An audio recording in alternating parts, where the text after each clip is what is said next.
Buenas tardes, mi nombre es Luisa Calderón y en compañía de mi compañero Jason Bermúdez vamos a hablar un poco sobre el capítulo 2 que trata sobre la fusión o debacle entre la empresa Daimler y Chrysler y las lecciones de los grandes. En este capítulo habla del fracaso entre la unión de estas dos empresas automotrices desde sus inicios hasta el momento en que se terminó esta negociación. El caso de Daimler Chrysler. Bueno, en el año de 1997 el señor Bob Eaton era en ese momento el CEO de Chrysler Corporation, una empresa automotriz estadounidense. Bueno, en ese momento Chrysler era la empresa automotriz más rentable en los Estados Unidos, que tenía una participación del 23%, aproximadamente 121.000 empleados y estaba avaluada en más de 36 mil millones de dólares. En ese momento Eaton vio una idea de negocio bueno, la idea de él era unir dos empresas automotrices que iban a ser como la forma de enfrentar tiempos difíciles que se hacían próximos. Entonces lo mejor era arreglar un matrimonio entre dos empresas automotrices. Primero que todo, Eaton fue también presidente de General Motors Europa y ayudó al señor Lee Iacocca a reconstruir Chrysler. Ellos manejaban una dinámica cultura vaquera, así lo hacían llamar, porque la organización se basaba en una jerarquía plana.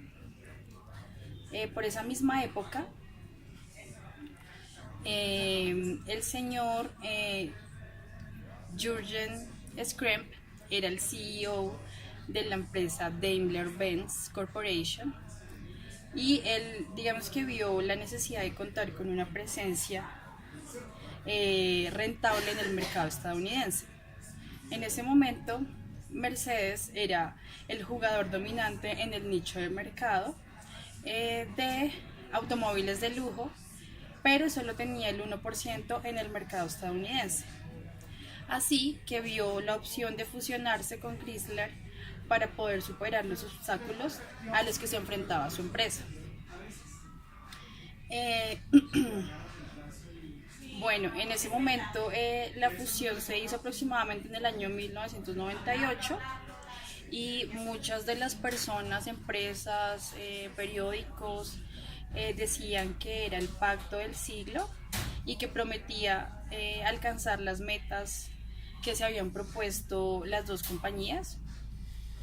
En ese momento, los directivos de ambas empresas estudiaron cuidadosamente todos los planes detallados, la parte financiera, las instalaciones de la organización, los contratos administrativos y planearon asimismo la integración de las funciones de negocio. Pero desafortunadamente ignoraron el factor humano. Y que en este momento es un elemento clave que contribuyó a su fracaso, es decir, que subestimaron el impacto cultural. Bueno, se gestaba un problema. Chrysler Corporation era una empresa estadounidense, sus valores corporativos reflejaban las raíces estadounidenses y gracias a esto la empresa fue exitosa. El concepto de Chrysler se basaba en la velocidad desde el diseño hasta la producción y tenía la habilidad de ajustarse a los gustos del consumidor estadounidense y diseñar con rapidez los productos enfocados en lo que él quería. Valoraba las acciones como innovar, les gustaban asumir riesgos y hacían cambios con rapidez. Chrysler produjo automóviles ideales para el mercado estadounidense con un excelente diseño. Sus precios eran muy bajos y tenían frecuentes cambios en los diseños de los automóviles, de acuerdo a los gustos del consumidor. Los dueños de Chrysler conservaban sus autos en promedio de 3 años. Lee Iacocca era una persona común y corriente, le gustaba asumir riesgos masivos para lograr su sueño americano. Le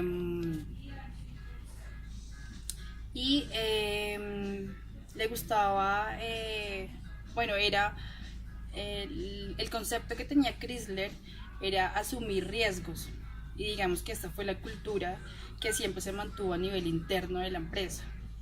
Manejaban una organización igualitaria, con pocos protocolos jerárquicos, y asimismo producían automóviles para el estadounidense promedio con precios de mercado masivo desde el bajo hasta el medio. Por su parte, Daimler-Benz era una empresa disciplinada, bastante estructurada y demasiado formal. Su proceso se enfatizaba siempre en la perfección y no en la velocidad. Sus diseños cambiaban paulatinamente por medio de pequeñas modificaciones. Preferían no asumir riesgos y los cambios se producían con lentitud, y la innovación debía estar bien documentada. El éxito de la empresa fue el resultado de producir automóviles costosos con una ingeniería excepcional y que las personas iban a conservar aproximadamente 9 años. Sus clientes en muchos casos no buscaban los diseños más rápidos, sino que preferían sentirse orgullosos del estatus que les daba ser dueños y capaces de comprar un automóvil del linaje de Mercedes. La empresa era jerárquica y los empleados de Daimler se sentían muy orgullosos de sus productos y de la estructura jerárquica de la que formaban parte. Aunque Daimler vendía menos automóviles que Chrysler, sus ingresos eran mayores y su enfoque siempre estuvo en la búsqueda de la perfección. Vemos el mundo a través de nuestros propios filtros. En esta parte, digamos que al principio siempre se hicieron visibles las diferencias entre los valores corporativos y culturales de las dos empresas. Sin embargo, optaron por no reconocer la presencia de las amenazas culturales. Los concesionarios, por ejemplo, de la marca Mercedes, siempre afirmaban que por nada del mundo manejarían un automóvil Chrysler. Esto ilustraba la incompatibilidad entre las dos empresas, es decir, que se avergonzaban de manejar un automóvil de bajo costo. Las diferentes perspectivas culturales de la gente y los estilos de trabajo no se tomaron con seriedad en la unión de estas dos empresas, y fue lo que produjo problemas profundos. Cualquier persona podía observar que Daimler era el socio dominante en esta fusión de iguales, pero sin embargo ignoraron todas estas señales y prefirieron seguir con el negocio.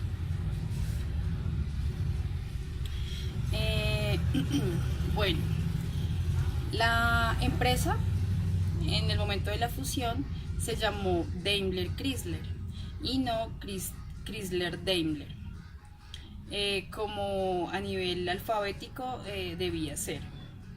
La sede corporativa se fijó en Alemania y no en Michigan, o de pronto en un lugar más neutral.